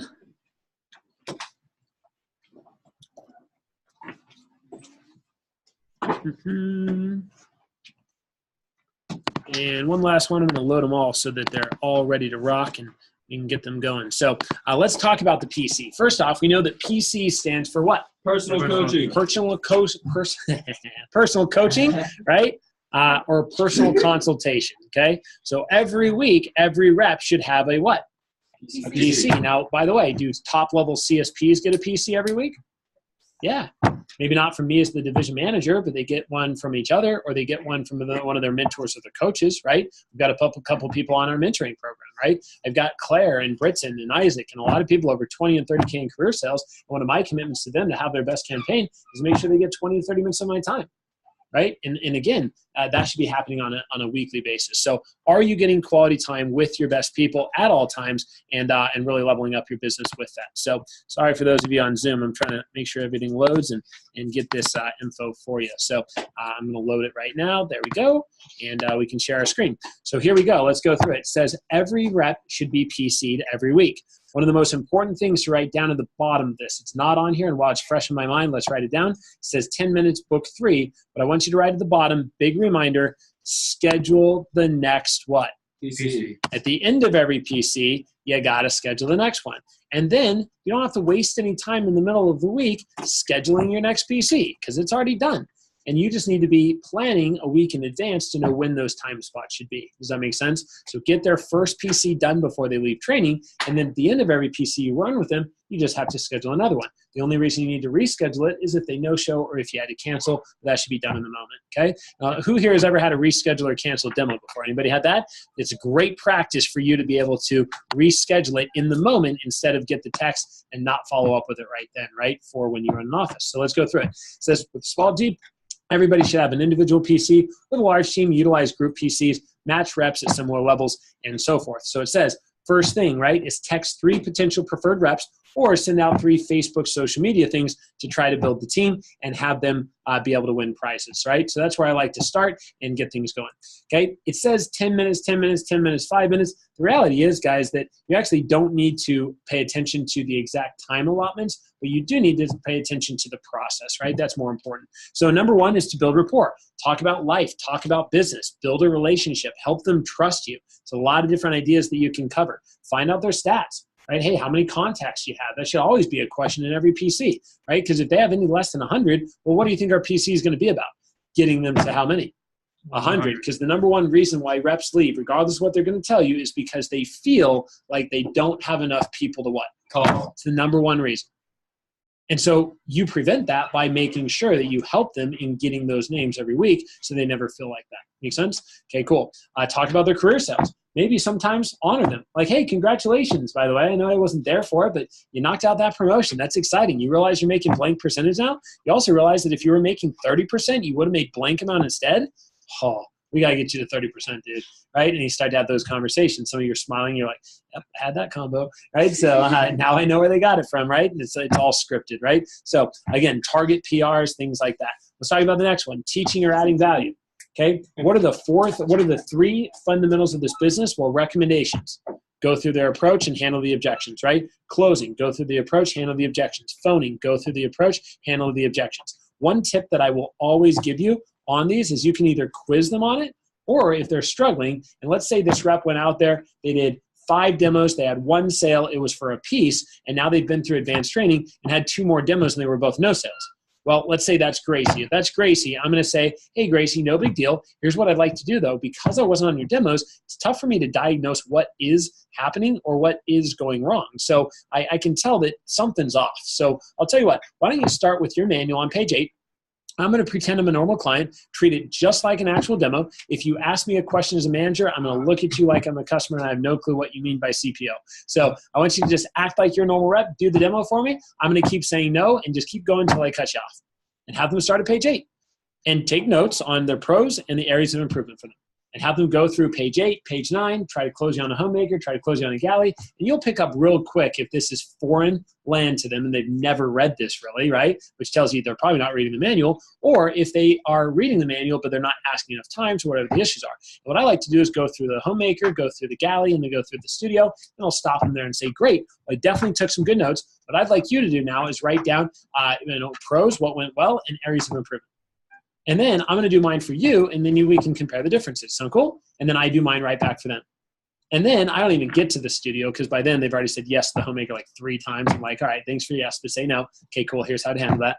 Okay, say yes. Okay, cool. Say no. All right, here's how to handle that. Here's how to drop down, right? And then it's like, great, so let's compare. And I don't even have to tell them what they think they could do better at. At that point, they're just self-coaching and self-correcting. Oh, I really feel like I need to write down prices. Good, that's a big one. I really feel like this, right? Good, that's a big one. But they're, right, doing self-experience learning with that. You can do that with recommendations. You can do that with phoning. Really, really powerful. Let's look at the next one here, right? Next one here says names list, right? Check in on that.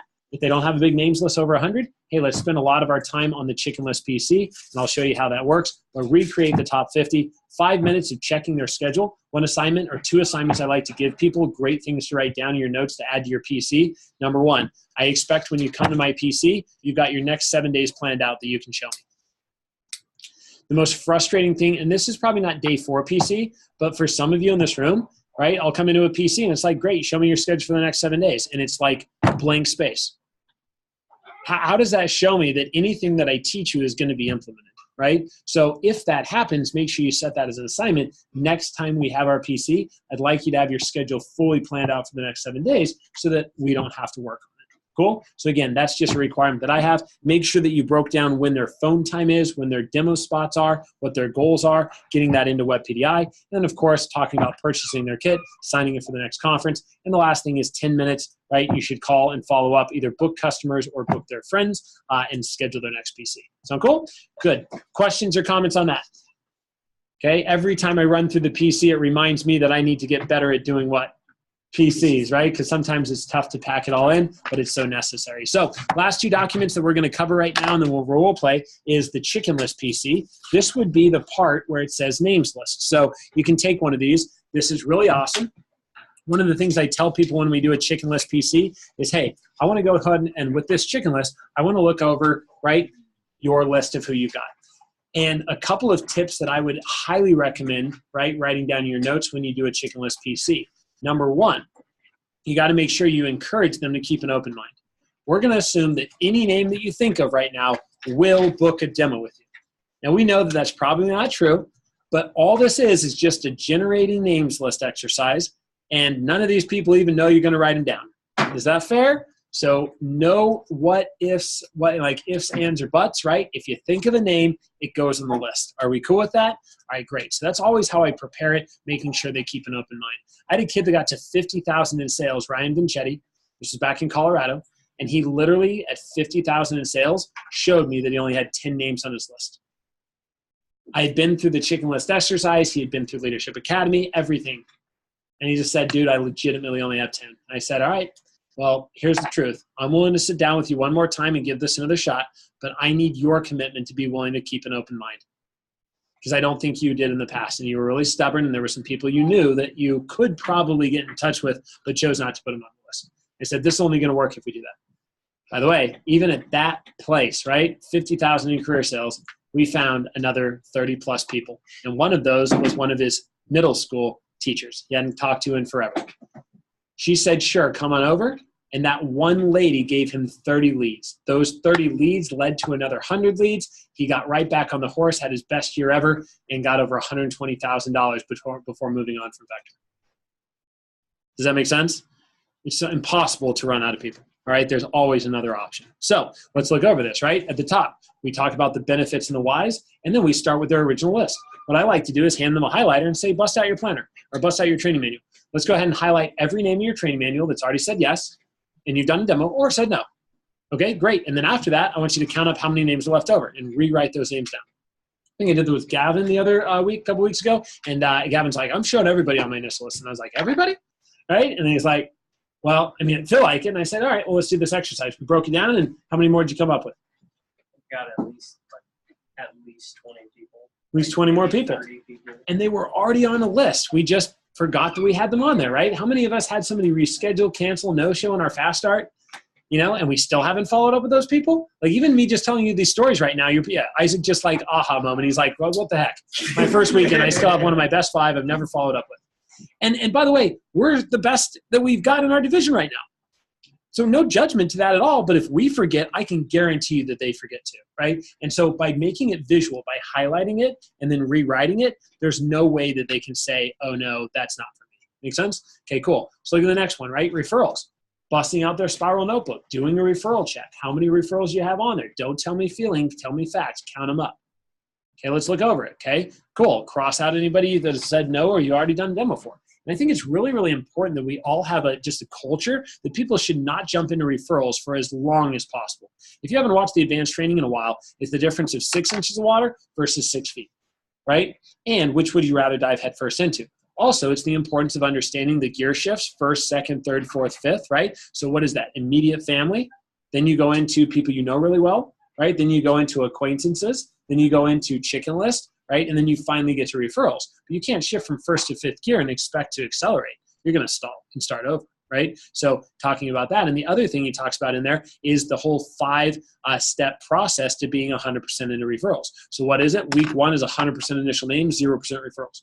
Week 2, 75% initial names, maybe call a couple referrals, right? By week 3, way after your fast start, now you're thinking, okay, cool, I'm at a 50-50, right? And that's where you should remain for as long as possible, and then eventually 75-25 and maybe 100-0. I really don't think it's ever 100-0 though, because we're always being fed new names. Cool? All right.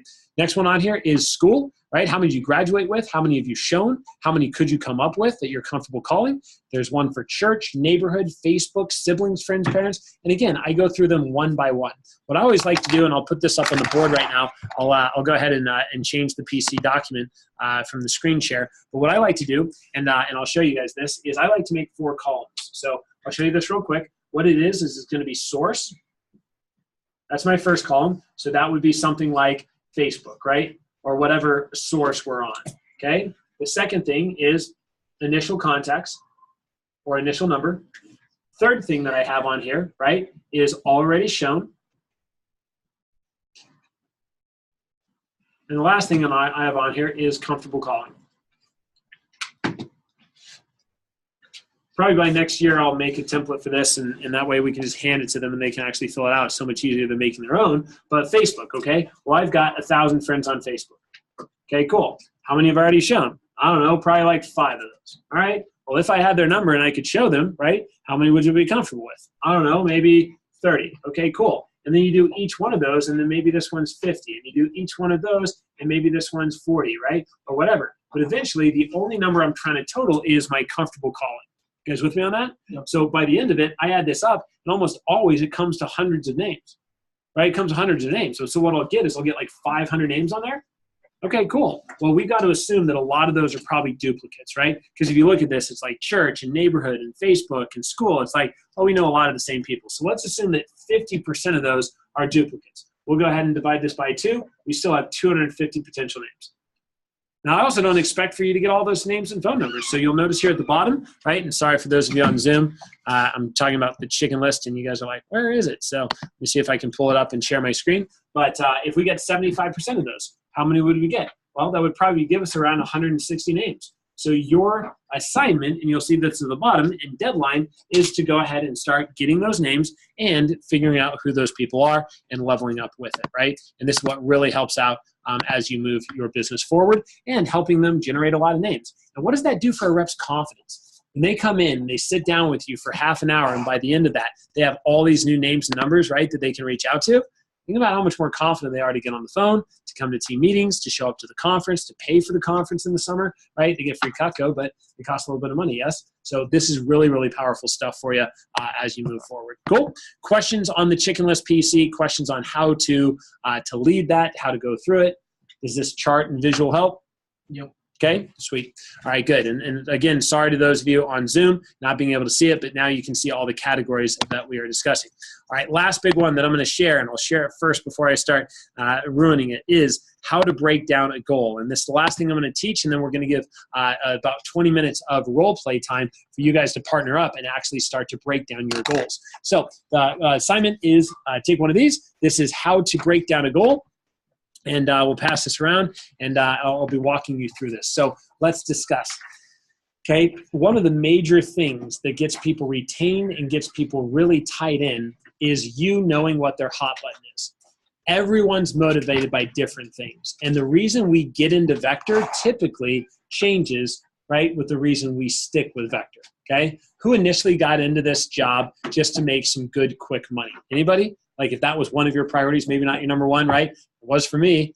Many of you know I started this job because I wanted to go snowboarding, and I figured I knew 10 people in my community and I can make a $15 base pay off of. I didn't even expect to sell anything, and 13 years later, here I am, right? And so if that's somebody's motivation, knowing how to communicate in line with that motivation, right? And make sure you speak their language. Some people, they just want experience.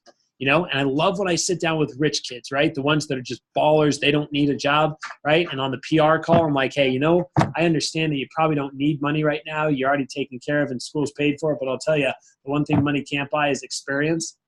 And this job is one of the best experiences for somebody young in your age.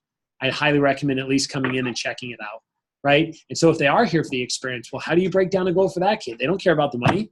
Right? So how do you get them tied into your sales goal, tied into your vision, right? You know, and some people, they're just very competitive. The athletes, right? They just want to beat their friends, especially when it comes to a PR war, right? Trying to race each other. I know there was some healthy, friendly trash talking in the pilot office this summer, no doubt, from some people, whether that's for push periods, but, you know, nothing speaks louder than sales reports, right? So pretty cool. So let's go through this, right? It says how to break down a goal. The first one is financial. Some people are here for money. Most people are here for money. So if they're here for money, let's talk about that. Reps who are money motivated or have a specific income requirement, figure out their monthly expenses. So next to that, you could write down making a budget. Hey, what's your budget? And they'll tell you that they need to make a lot of money per month. No, they don't. All right, cool. How much is rent? I live with my parents. Okay, cool. How much is car insurance? My parents cover it. Okay, how much is your cell phone bill? My parents pay for it. Okay, I wish I was you. All right, cool. and we just go through everything. It's how much you pay for food. I mean, my parents buy all the groceries unless I go out to eat. I'm sorry, but when I make a budget with somebody young and we actually put it on paper, it does not come to whatever they're telling you it does. It does not. Almost everything is already covered by their parents with the people that we work with, especially in the summer, guys. Okay, so what do you really need to make per month? $100? Okay. Is that what you want to make? Well, no, man, I want to make a ton more than that. Okay, great. Well, let's talk about what you want to make money for. And now we're putting it into realistic realm, right? We're giving them permission to write it all out and figure it out. So how much money do you need to make? You know, my favorite question about that was when I worked with Gage Korolchek. I met with Gage. I said, hey, Gage, you know, I don't know you very well. I just called you yesterday, but you were one of the existing reps when I moved out here. I said, what are your plans for this summer? He's like, well, I'm going on a camping trip for 3 days and moving back to Iowa. I said, what are your plans for work? He's like, well, I've worked at a grocery store in the past. I said, okay, well, how much do you want to make? And he's like, or how much do you need to make? And he's like, well, you need to make $5,000. Otherwise I can't go back to OU and graduate. And I said, okay, is that what you want to make or what you need to make? He's like, that's what I need to make. I said, if you can give me a number that I could pay you right now for the summer, what would that be? I'd like to make $10,000. I said, great, let's break down a goal, making $10,000. And if you fall short, you still hit your 5K income and you don't have to go back to an hourly job working in a crappy restaurant or, grocery store. By the way, long story short, he sold $33,000 that summer and it made him $12,000, not $10,000. Then he ran a Tampa branch office, right? And then helped us this year by doing over $20,000 in sales before graduating, and is still working for Cutco in another division on their events team up in Minnesota. He's also over $150,000 in personal sales. One question like that can change everything, right, for their future. You follow me here? So it's so valuable you understand this. How much additional money do you want saved? Hey, I know you're about to go into your freshman year. How much would you like to have saved before freshman year starts? What kind of dorm room do you want to have for freshman year? Have you thought about that? Okay, let's make a list of how much that would cost. You want the flat screen TV, right? You want the really cool artwork, okay? You want the keg, so you can just get it replaced. All right, that's cool. I don't care, right? I mean, here's the deal. Whatever they want, I'm going to support them in it. I don't care what they do in their personal time as long as it doesn't mess up with my business time. That's my mentality, right? So I'll help them whatever their goals are, right? Just to destroy the world, that might be across my moral value code. But the bottom line, right, we want to make sure that we help them, right? So determine how much you need to make to earn the extra. And then how much you need to sell to make the minimum. An example, $1,000 in income a month, starting at zero. Well, month one, sell $6K to make the $1,000. And here's a big thing to write down as an assignment. Know your numbers. Know your metrics. Okay? You ready for this one? Pop quiz. When somebody sold $1,000, how much did they made on commission? 10%, $100. $100. When somebody sold $3,000 in their second promotion, how much did they made on commission? $400. Okay. Okay. Bailey's in the back. He's like, I got this down. Yeah, because I didn't promote him until he did. Okay. Here's the deal. 6K promotion. Once you're at 6K, how much have you earned? Huh? $1,000 starting from zero, right? 10K, how much have you earned? $3,000. 2,000, right? Some of you giving yourself raises faster than you should, right? Okay, $20,000 promotion, right? How much you've earned then? $5,000 total, right? 30K promotion, how much you've earned? $8,500, right? So here's the deal. But even if you just know estimates on that, how much quicker are you with talking to people about these numbers now? Yes? You don't have to do all the math. And if you do have to do the math, that's okay too. Sometimes it's valuable to you so they can break it down and they can improve their math skills, right? So that's good too. But again, breaking it down that way. Let's talk about the competitive goal. For reps who are competitive or motivated and love recognition, very goal-oriented. Hey, hitting blank in sales or blank percentage by the end of the campaign. What would it feel like to be in that position? I guarantee you'd be one of the top reps in our office. How cool would it be if you were the #1 new recruit? Those types of conversations, those types of questions, helping people out, right? Breaking it down and then taking that number and figuring out how much would they need to sell to be recognized, and then how hard do they need to work to get there. An example, FSM by the end of the campaign, $30,000 in sales, 15 weeks, 2K a week. Now, I understand you're out of town for 2 of those weeks for different family vacations, but you've got to understand that we have something called SC1 and SC2. And if you just go big for those 2 push periods, you can make up for the 2 weeks you're not selling, and you're still going to hit your goal. So let's make a plan, right? And then breaking it down week by week. Everybody with me on that? Cool. The last one on here is at the bottom, and that is all based on a schedule goal. For somebody who's really busy, they've got a lot of family vacations, they already have a second job or an internship, right? Then that's fine. Get them tied into a schedule goal, and pretty soon they'll become pretty money motivated. I think about a John Giacchino. When John was involved with our organization at first, John had an internship for his mom already with the financial world because he wanted to be a hedge fund manager, right? And so it was already going to be a 20 to 30 hour a week commitment, and it was in the middle of the day. So I just said, hey, don't worry about it, John. Let's just see how much time you have to work around that. And pretty soon, right, John only sold like 3,500 or 4K in his fast start, but then I got him committed to just doing consistent demos and phoning. And then what happened? He had a 15K SE1 around an internship. And then he had a 10K SE2. And he finished the summer winning an All-American at 38,000 in sales. Why? Because I got this kid, right, committed to just being consistent with his demo count, right? Realize that we can figure out how much they're going to make or how much they're going to be recognized for once we figure out what their love language is, right? How they communicate. You got to find that first. So fill out the weekly schedule, put every other activity in it, leave in free time, and then go ahead and put the appropriate number of demos around that. An example, 7 demos a week for 15 weeks. You do 105 demos. You realize that out of those 105, you probably make about 60 sales at a 250 average order. You're going to sell 15,000 and make 3,500 bucks. And you'll still be able to keep your job at the pizza place and your reputation there. And you'll still be able to have free time and go to the lake with your friends. And you'll still be able to go on that family vacay with mom and dad. So how do you feel about this? And if they don't feel good about it, then redo it until they do feel good. That's the whole point of this exercise. Everybody with me on that? All right, cool. So questions, concerns, comments on this guy and the importance of it. We feel good? Are we learning some stuff? Okay, good. All right, I appreciate it. So one last thing that I'm going to share with you guys right now before we do a little bit of breaking down numbers is you got to make sure that you always give realistic expectations, okay? When I'm breaking down numbers, here are a few things that I have as standards, right? Number one, I'm never willing to break down numbers at less than a 250 average order and a 60% close. Because if somebody's not selling at least 250 on average and 60% of the time, then we've got bigger problems and things we need to work towards. Everybody with me on that? Okay, cool. At the same time, I'm never willing to break down numbers at too high of averages, even if a rep's better than that. I've had reps that have $600 and $700 average orders. That's great. I love that. But we're not going to use those numbers to break down their goals because it's not a guarantee that it's going to be that way, right? So kind of my maximum echelon that I'm never willing to go above is an 80% close, no matter what. Even kind of compares it. It's pretty cool. I actually see it. What I want you guys to do is partner up, groups it out, and be role-playing some of these conversations. Be putting down the math. And if you don't understand it, I'll be walking around, Bailey will be walking around, and we'll be helping out with all that. Does that sound cool? All right, sweet. So we're going to do a group of 2 right here. We're going to do a group of 2 right here. We're going to do a group of 2 right here. Then I'm going to have Gavin, you, and Bailey kind of work together, and then we'll do a group of 2 back there and a group of 2 right here. If you already have – Are you planning on saving any money? Yeah. How much do you want to save right now? Okay, so Hey, at Alexa. least $600.